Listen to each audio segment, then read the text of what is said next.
All right. Hello, God bless, and welcome. I'm Kevin Haggerty. You're watching the Godlogic Project. I think we're live. I can't tell if we're live, but you're watching the Godlogic Project, where we discuss maintaining a Christian worldview in a post-Christian America. We talk current events, but we talk about it in from a Christian worldview, from a Christian perspective. So there's nothing we won't talk about here. We're going to talk. We have a great guest on tonight, somebody I actually met on social media, and I just loved what she's doing. I love the work she's doing. Reached out to her, asked her to be on the show, and she said graciously said yes. We meant to stream to YouTube. Here we are on Facebook due to a technical difficulty. I'm mad at YouTube right now, and I don't want to talk about it.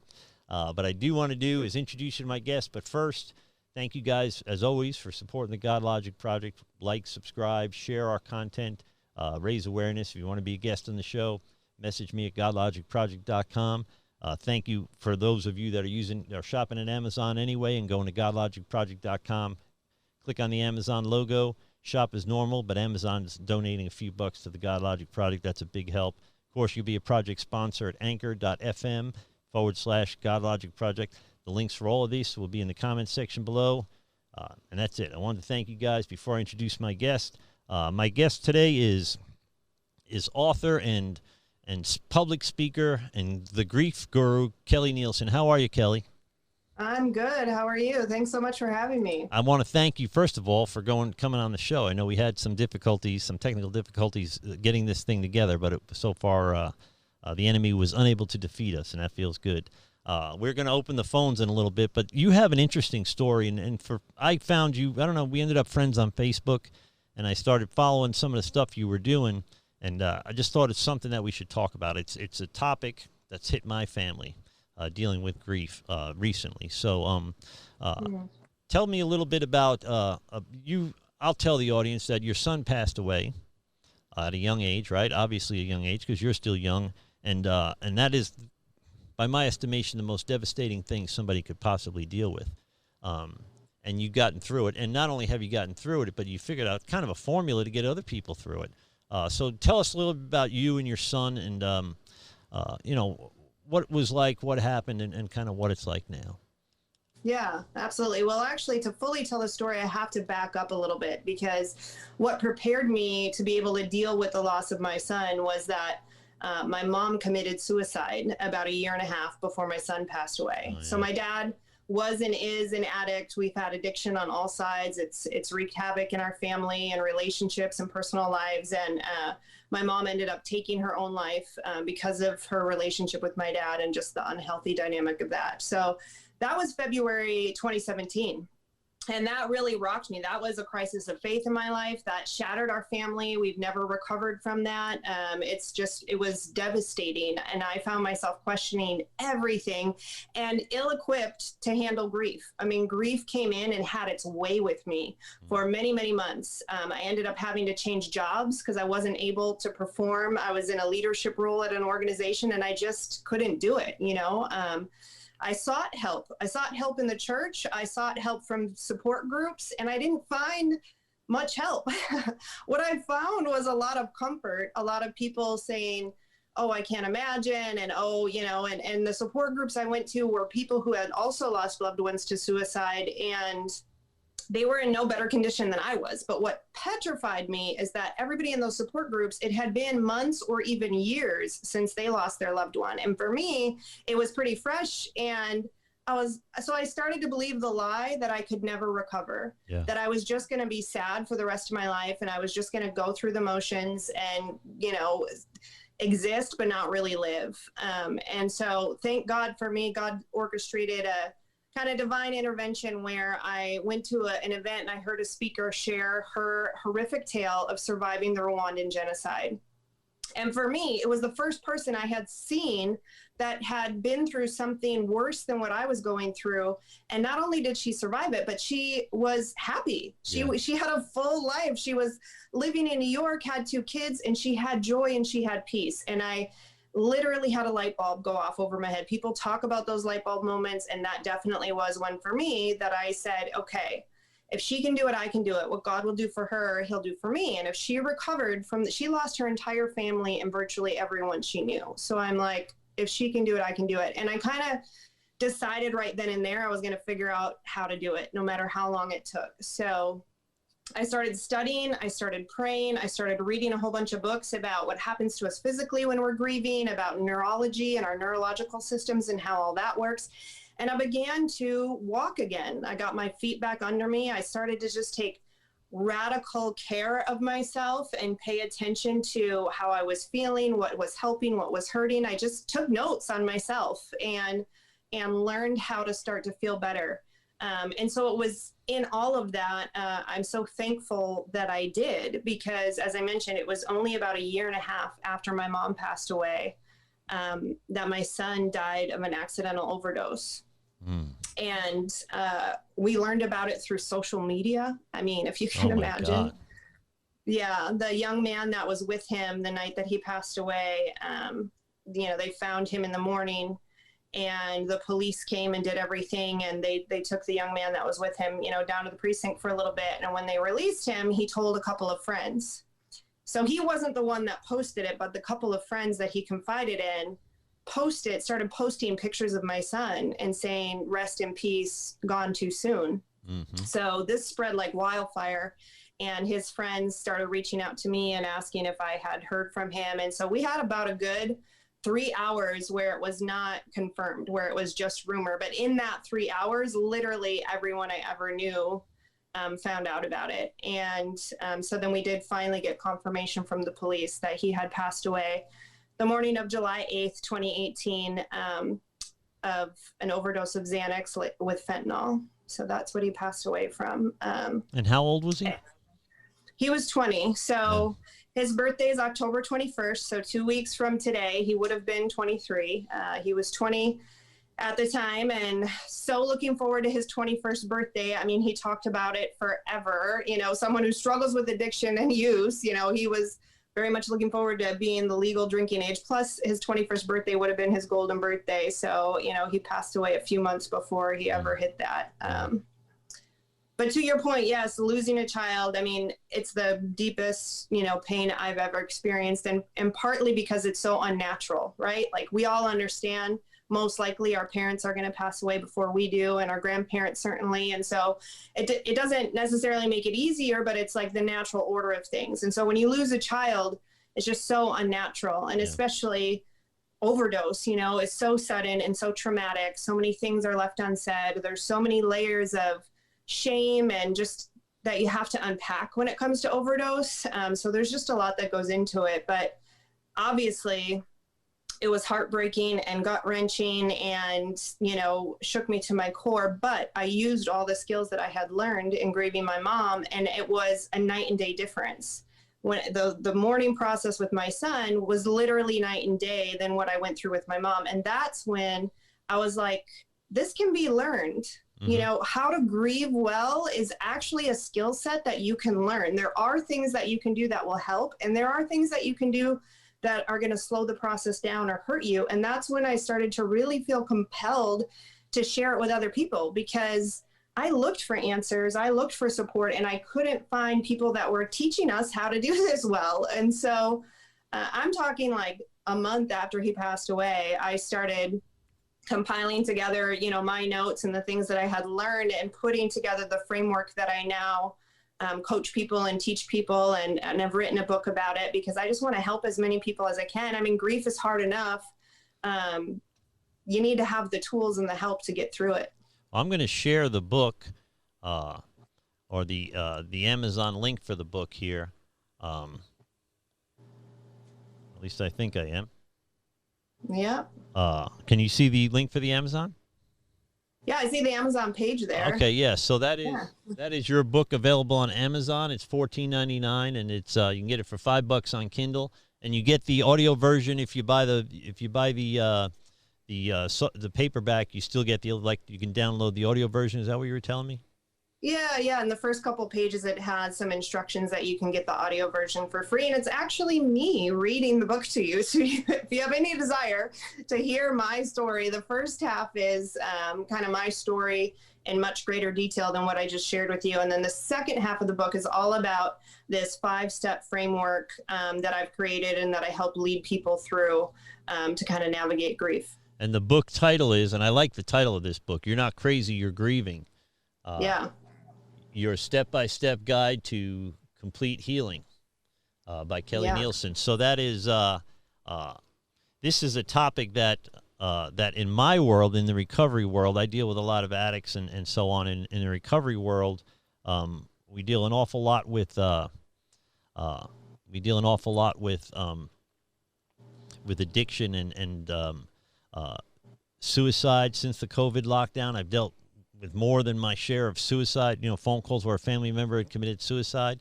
My son's mother, in the middle of COVID, got released from jail and OD'd 3 weeks later with no, there's no churches open, there's no meetings open, there's no support of any kind, no work. And so she just got let go into a terrible situation. Now, they were not seeing the link when we had it up, so I'm going to bring it over to this screen. So I'm going to put the link up on the screen right now. I'm showing the folks, Kelly. Sorry about the out of orderness of this, but this is the link to the book. It's called "You're Not Crazy, You're Grieving" by Kelli Nielsen, and it is it comes with a free audio version where you have the actual Kelli Nielsen reading it to you. the one and only. So you could actually have Kelli read to you every night, which would be amazing. So you took this situation. This is amazing to me. So I quit drinking at 21 years old, so I can relate to your son's situation with a kind of that feeling of absolute total abandonment, even at such a young age, seems unnatural to us. And in my recovery, I always like to say that I've surrendered my will to God unconditionally. But in the back of my head, the first 20 years of my recovery, it was always, unless something happened to one of my kids, or I couldn't imagine. And I've dealt with more death in the last 10 years of my recovery than the first 10. I'm 30 years sober, but the idea that that the parent should never outlive the child, and the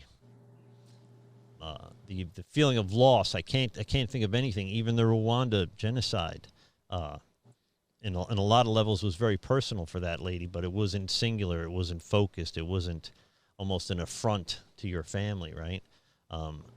So what was your spiritual condition? I mean, I guess your spiritual condition really improved from your experience with your mom, and God had then prepared you for what was coming next.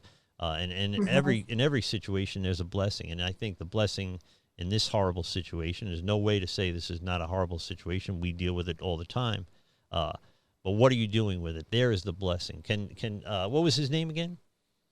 Quentin. We called him Q for short. So there's my Q. There's a Q. And we're going to get to a foundation you started. But the loss of Quentin could save thousands of lives. And that's kind of what we're doing here today. We just want to let people know that there is a solution to these things. And Kelli, having been through this, has the solution, has the ability to help folks go through this process.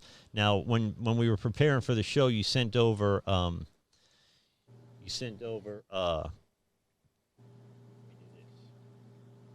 I just want to touch real quick on what you just said about, you have your biggest fear, but except if this happened or except if that happened. And that's very true. And the gift of trials and hard times and tragedies and things you didn't see coming is that it's a great exposure. It's a great truth teller about what faith you actually have or don't have. Because what I always used to say is, before my mom died, I would have said, and I did say, God, I trust you implicitly. I trust you with everything. I trust you with my life. I thought I had a pure faith. I thought I trusted him. I really did. And it wasn't until, then my mom died in the fashion she did. And it turns out I didn't trust God as much as I said I did.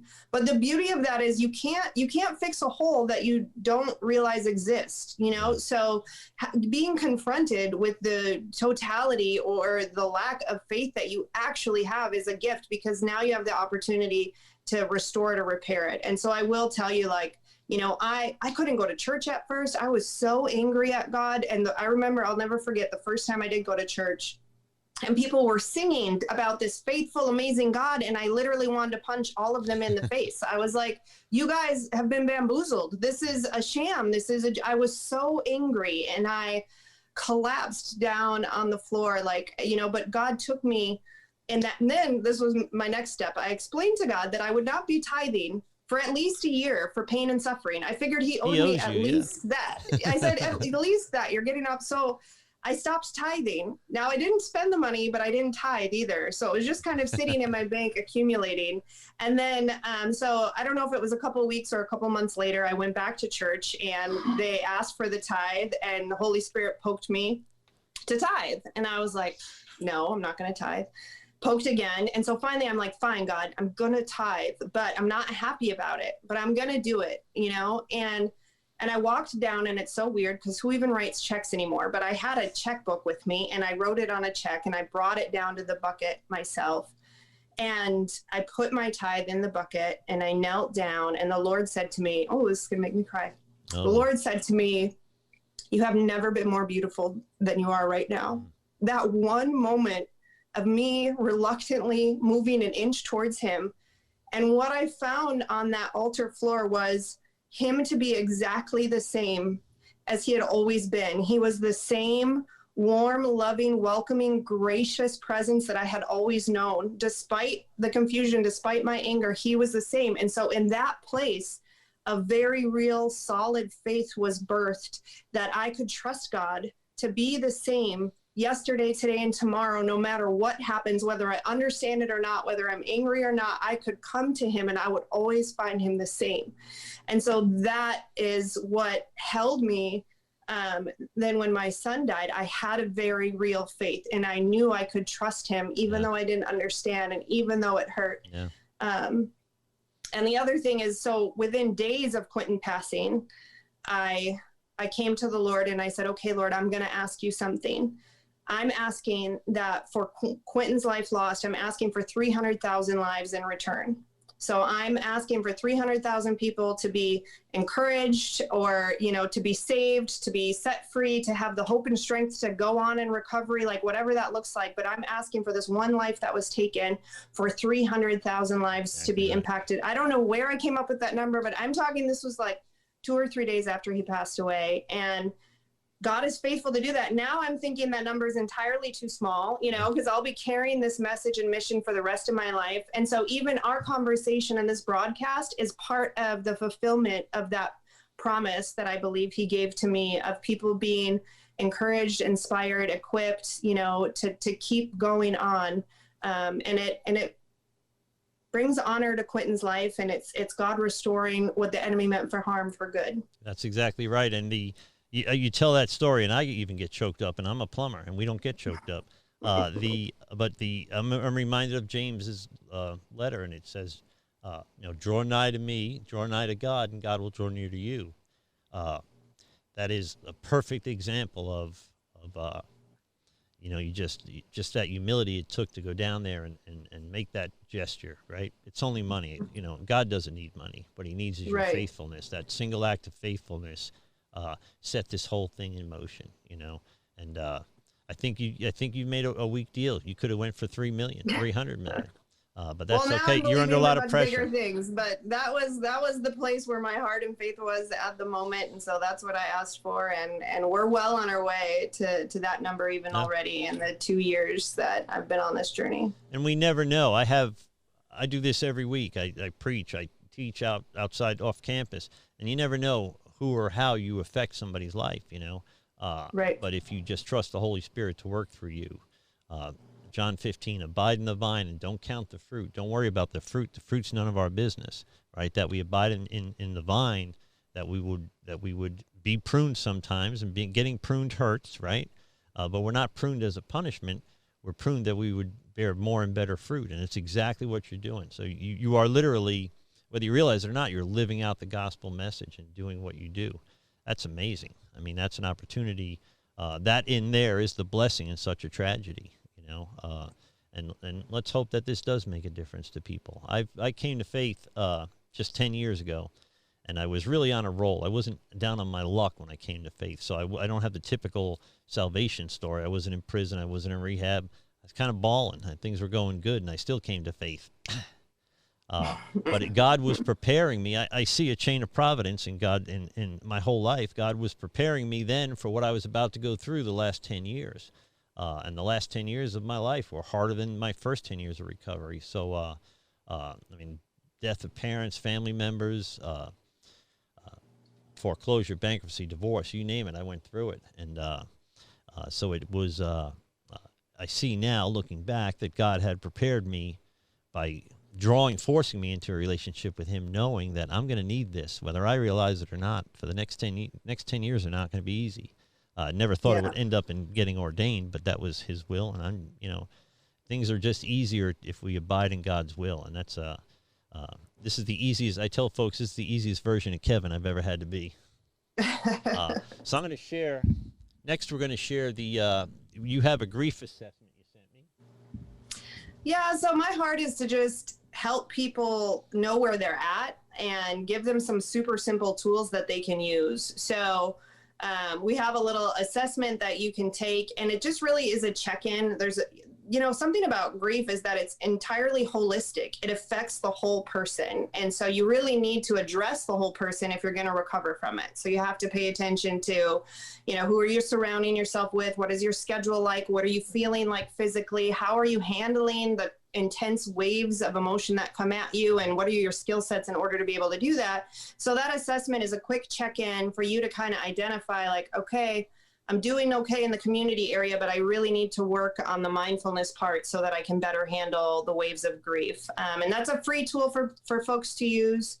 I think now, are you looking at the Q's Army page? Now, but I will, since we're talking about it. Oh, okay. That's what I saw on my screen. So that's what I was. And there's the YouTube. Okay. Yeah, so I have a YouTube channel that we talk about all things grief, what it looks like, how it feels, but more importantly, how to get through it in tools. So I interview folks, very much like you do, and share different topics and tools related to grief on the YouTube channel. And so, yeah, and that is any way we can get this message out. I mean, we're blessed to be able to run these ministries in the age of technology, for sure. Here we have Q's Army. I'm hoping that's what you see, because that's what I see. Yeah, that's what the audience sees. Yeah. All right, so this is a website specifically. Now, this is a 5013. This is a foundation where they can donate. There he is there. They can donate and help support to support the work that you do, getting this message and getting this material and resources out to folks really all over the world now with technology. Is that correct?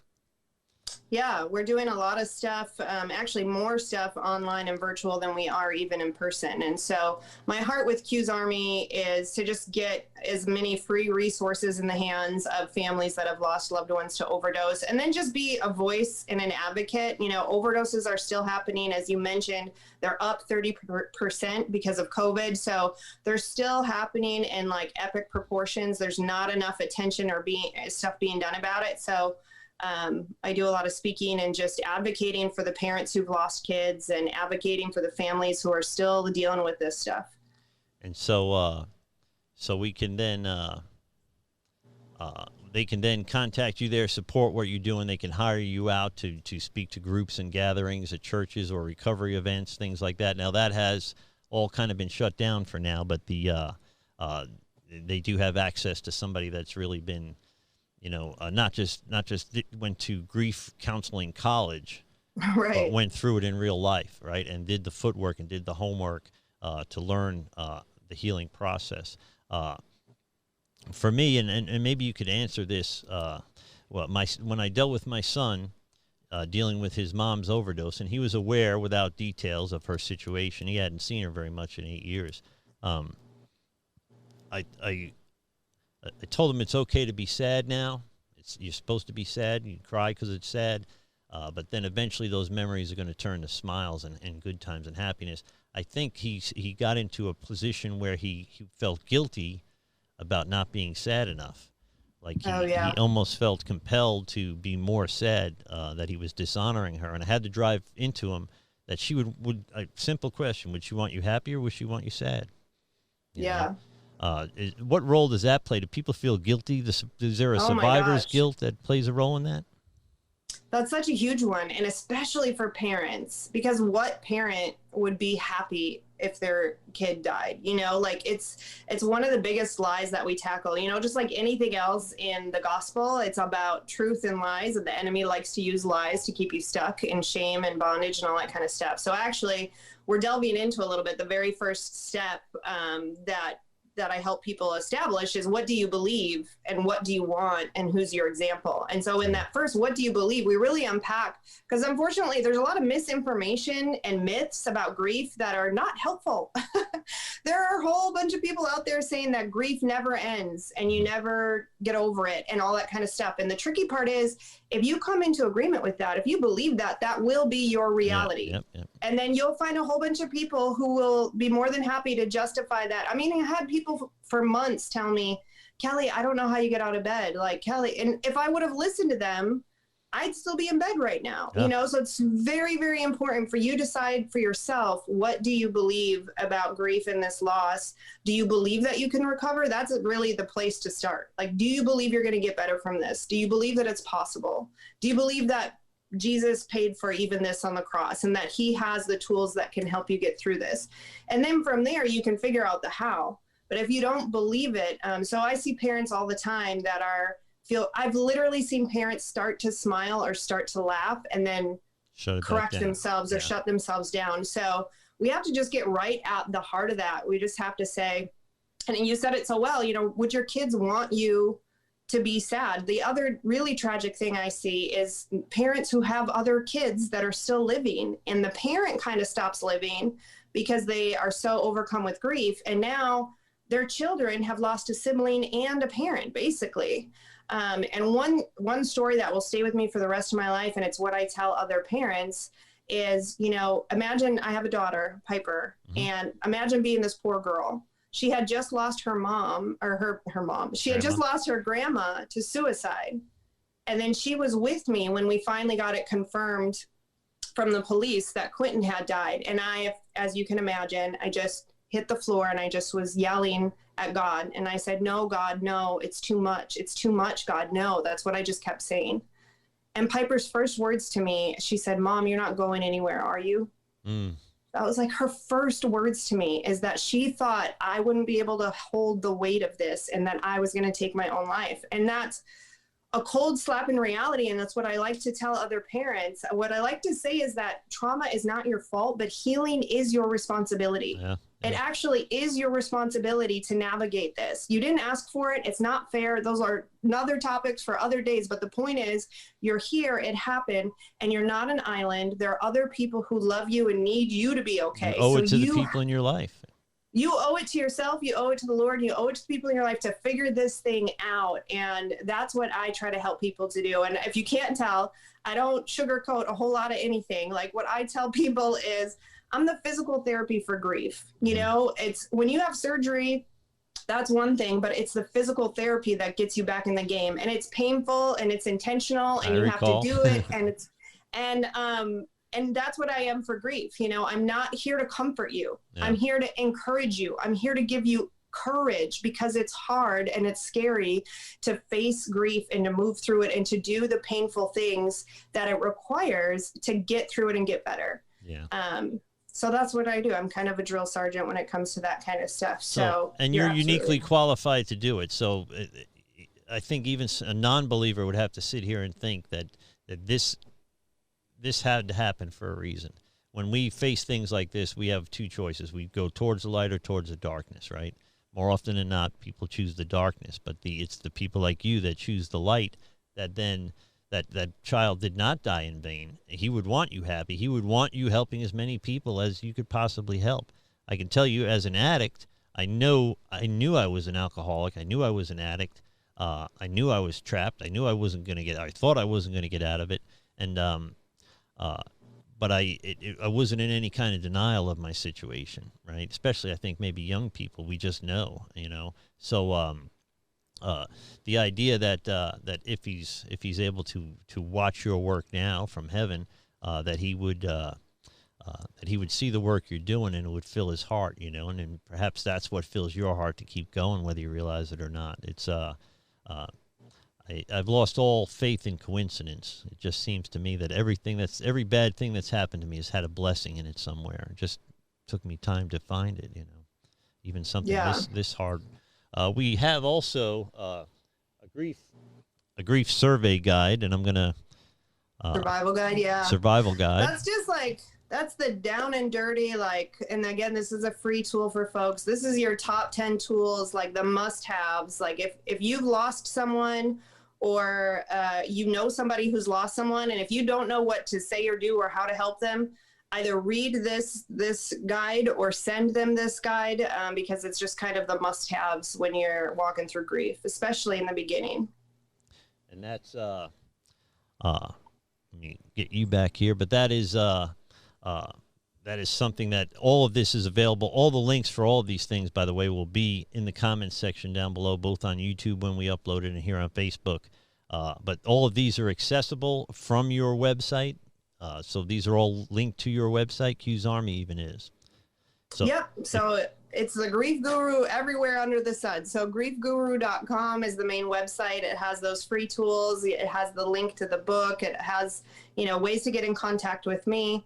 And then on Facebook and Instagram and YouTube, all of those places, it's the Grief Guru as the handle. So yeah, and everything matches, and all these links above can get you to all the resources that we just shared with you. And again, it's griefguru.com, and you can begin this process literally right away. You can begin to heal from this, and I can't say it enough. You don't have to feel guilty about getting better. It's what your loved one would have wanted.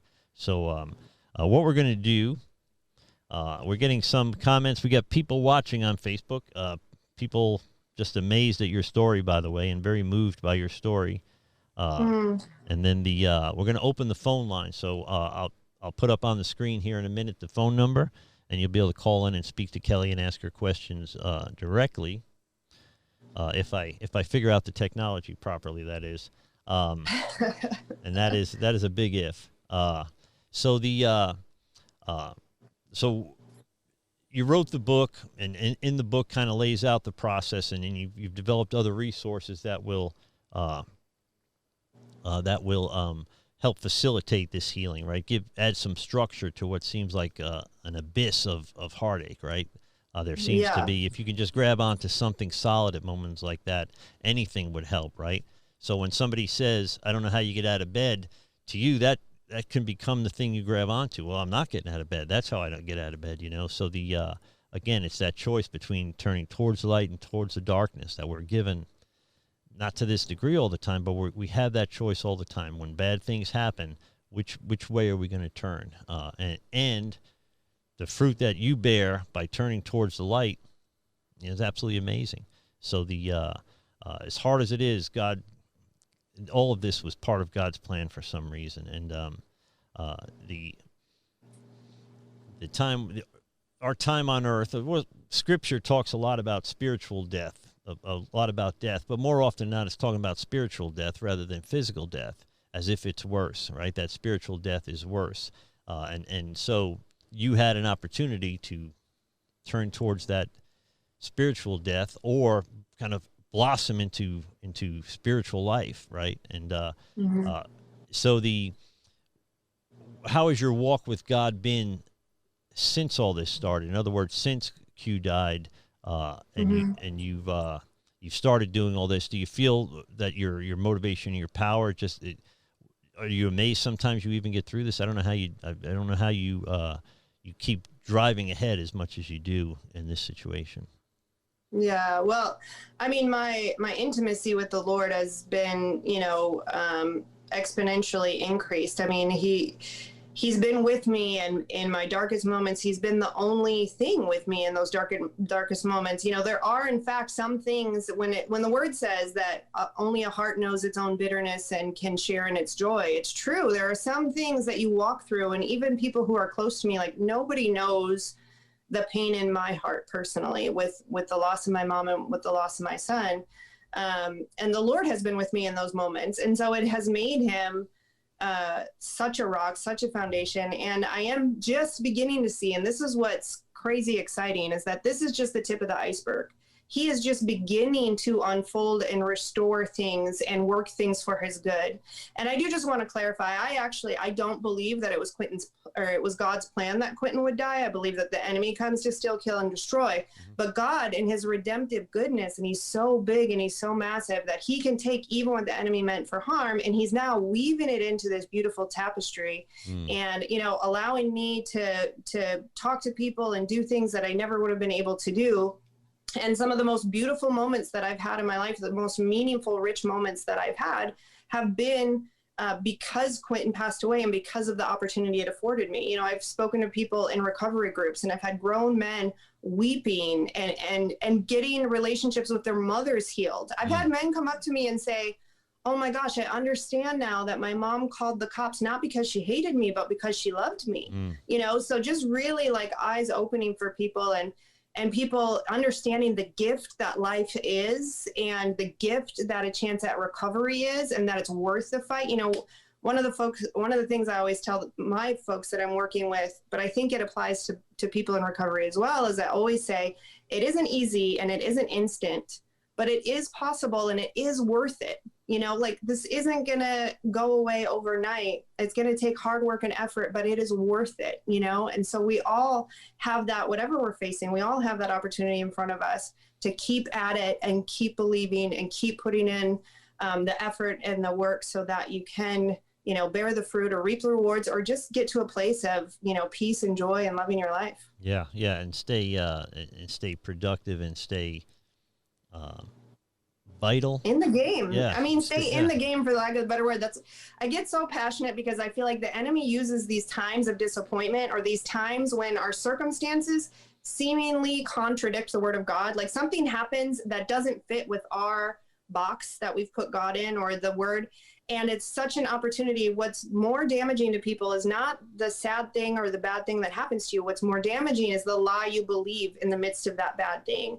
And people believe lies, and then they get out of the game of life. Yeah. And especially for the body of Christ, I see so many people sitting on the bench because some disappointment happened and they're still licking their wounds, or they're still wallowing or whatever. And it's like, the game is still happening. The game is happening all around you. This is a times test. There is stuff going on. There are people who need all of us to be all that we can be to, you know, help as many folks as we can and share the gospel. So I just want to get as many people in the game, and not just in the game, but loving the game. You know, loving their life, being excited about their future, living full, rich, you know, passionate lives. Like, if you're living anything less than that, then stop. Do not pass go. Do not collect $200. Figure out what it is that's missing or broken or whatever, and put your heart and mind to that, because it's available, and it's what God intended for each of us. You know, he died that we would have life, and life abundant.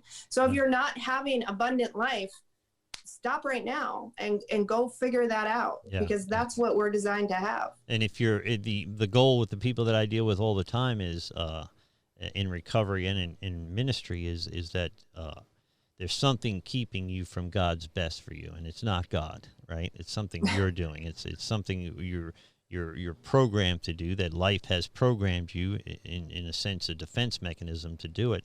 But you hit the nail right on the head, and when you talk about what the enemy uses for evil in I'm going to say Genesis 15, but all I know is that it's in Genesis when Joseph is confronted by his brothers that sold him into slavery, and they apologize, and he says, "Well, don't worry, because I forgive you, because what you meant for evil, God has used for good." Right. And that's exactly what's happened here. So something that is for most parents unthinkable has been, is and beginning to bear and will continue to bear tremendous fruit in the lives of, how many people have to die till people really embrace depression, and they embrace addiction, and they understand that it's no respecters of persons, right? You could be a senator's son, or you could be a plumber's son and struggle with the same addiction. I've sat at picnic benches and drank coffee with lawyers and homeless people at the same time. And so these things, people think it'll never happen to them until it happens to them, and it's heartbreaking, and you do almost get tired of having these conversations. I do. Then I look at someone like you with so much energy and passion for it, and I'm re-inspired to say, well, maybe I've been on my heels a little bit. Maybe I should be hustling a little more in my kingdom work, because it becomes sometimes like a job. I'm blessed that I get to do this, right? I get to be there for people that, again, being uniquely qualified for certain situations, right? Our situations are different, but it really is a blessing. And the idea that you look at it that way inspires me, who, compassion fatigue is a very real thing. People in ministry, people that work in recovery get tired. They get tired of the process. So it is, for me, motivation just to meet you and to speak to you. And I knew when I saw some of your stuff on social media, and we're going to get to your social media now, but I knew that after watching a couple of your videos, I said, I'd really like to talk to her and have her on the show. And now I'm thrilled that we did it, right? And the enemy couldn't stop us from doing it either.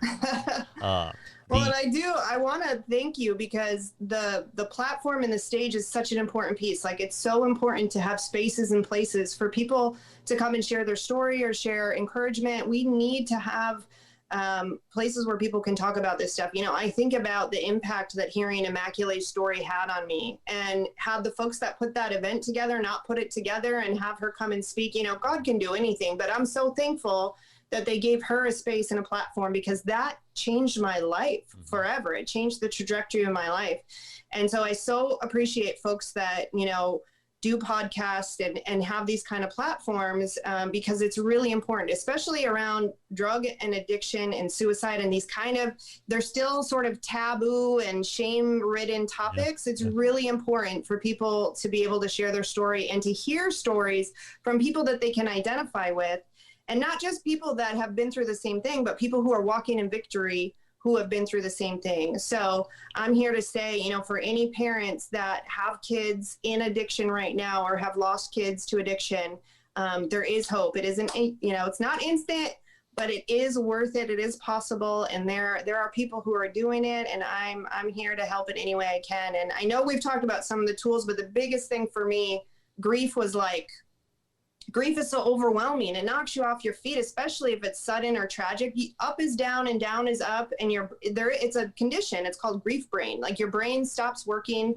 So you can't really logically put things together. It's very disorienting. So that's why I say you're not crazy, you're grieving. That's the name of the book, because you really start to feel like you're going crazy, So my heart is to just give people super simple, super practical, bite-sized pieces of information and bite-sized things that they can do, and just a plethora of tools that they can try, and whatever ones work for them, great, and whatever ones don't work, no worries. But I just wanted to make it as simple and accessible as possible, and that's what my heart is in all the programming that I do.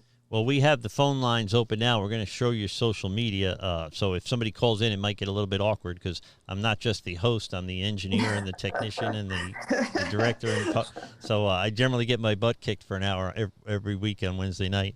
Maybe you could relate to this, but I'm somebody that when something like AJ's mother first passing hits, I almost detach. I become impervious to what's going on around me for a season.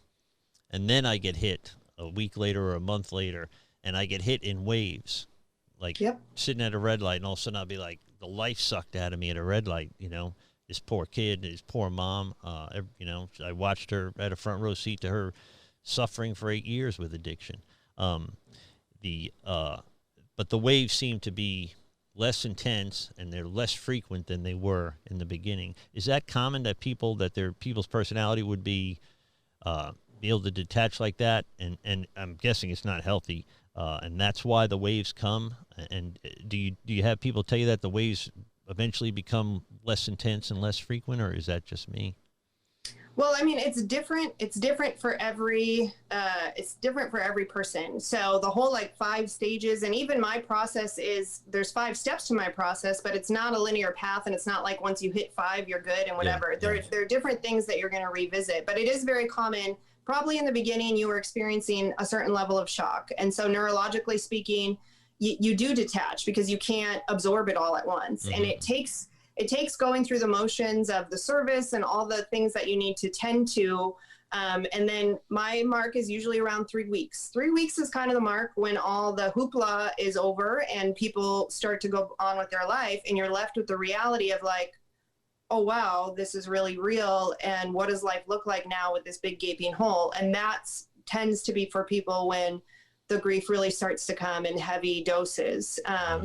And yeah, I do know people, though. I think for some people, the waves get less and less and farther. But for some people, and this is one of the mistakes that you can make, is if you constantly relive it, people can actually keep themselves in a perpetual traumatized state, and those grief waves stay for years and years. I have people, parents who are still as debilitated as when it first happened. And part of the reason is they keep reliving it. They keep reliving it. And your brain actually doesn't know the difference between what's happening in real life and what's happening in your imagination. So when you meditate and ruminate on the day the person passed or whatever, you're conditioning your body for trauma, and you're telling your brain and body that it's happening all over again. And so that's part of the loop that we need to stop.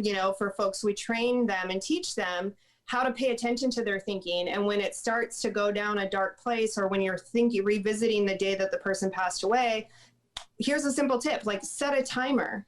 I'm not telling you to pretend like it didn't happen or to minimize or whatever, but give yourself a limit, set a timer for 15 minutes. You pick the time. But when that timer goes off, it's just something to alert your brain to, okay, we need to do something else now. Right. And I encourage people, go for a walk, put on a funny TV show, call a friend. I don't care what you do, but it's more about the neurological conditioning to train your brain that it's not okay to just wallow in this, because you're actually hardwiring yourself for trauma. Yeah, and our Building 12 program, which is like the 12 steps, but we focus on the principles, and it's a Christ-centered recovery program that we do here at the church. I tell folks to, the theme behind that, or the underlying goal in that, is to be able to recognize when you're in defect, when you're living in your fearfully or egotistically or anything like that. And to know that there is an equal and opposite asset that will save you from that. So if you're feeling fearful, you don't try to get your fear down, you get your faith up, because it's an equal and opposite reaction. It's a zero-sum equation. One goes up as much as the other goes down. I tell folks that all of these things that we call character defects are really our God-given instincts that have become irrational and disproportionate. We stop at red lights because we're afraid. Fear makes us stop at a red light so we don't get in an accident. But that same fear can have us pacing in the driveway, afraid to get in our car because we might get in an accident. So it's the very same fear, but one of them has become irrational and disproportionate. So the idea that you allow a certain amount of time, right? The wave hits or you're scratching an itch you shouldn't scratch, and I liken it to poison ivy. You know you shouldn't itch it, but it feels good when you do it, but you're only going to make it worse, right? That is that you can visit that heartache for a time.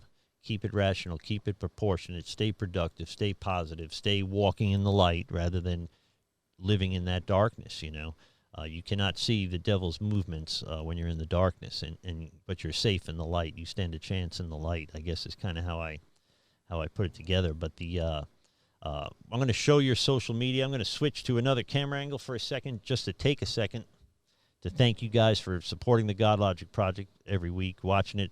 Like, subscribe, comment, share the content when you see it on social media. Thank you always for, when you're shopping at Amazon, going to godlogicproject.com first.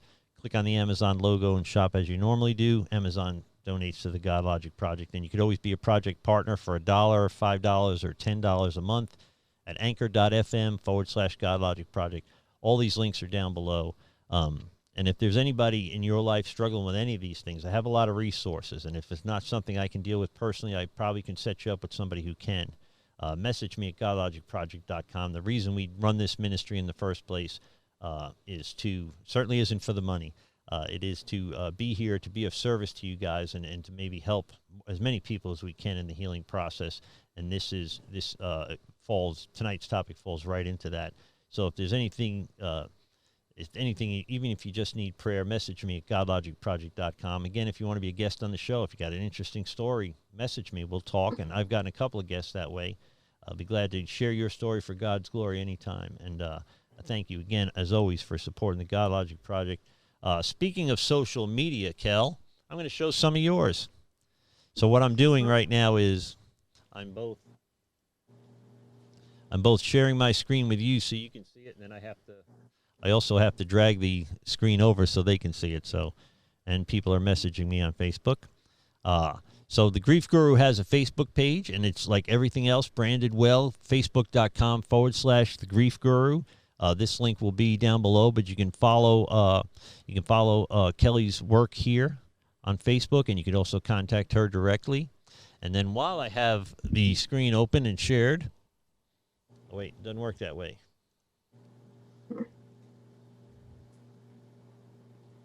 I'm showing them right now, Kel, the, wait, no, I'm not. Now I'm screwing everything up.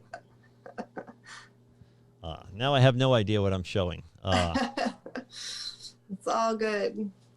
I was doing so well, and then it all got away from me. So I'm showing your YouTube channel, and she has a YouTube channel, and you can see it here at, again, youtube.com/The Grief Guru.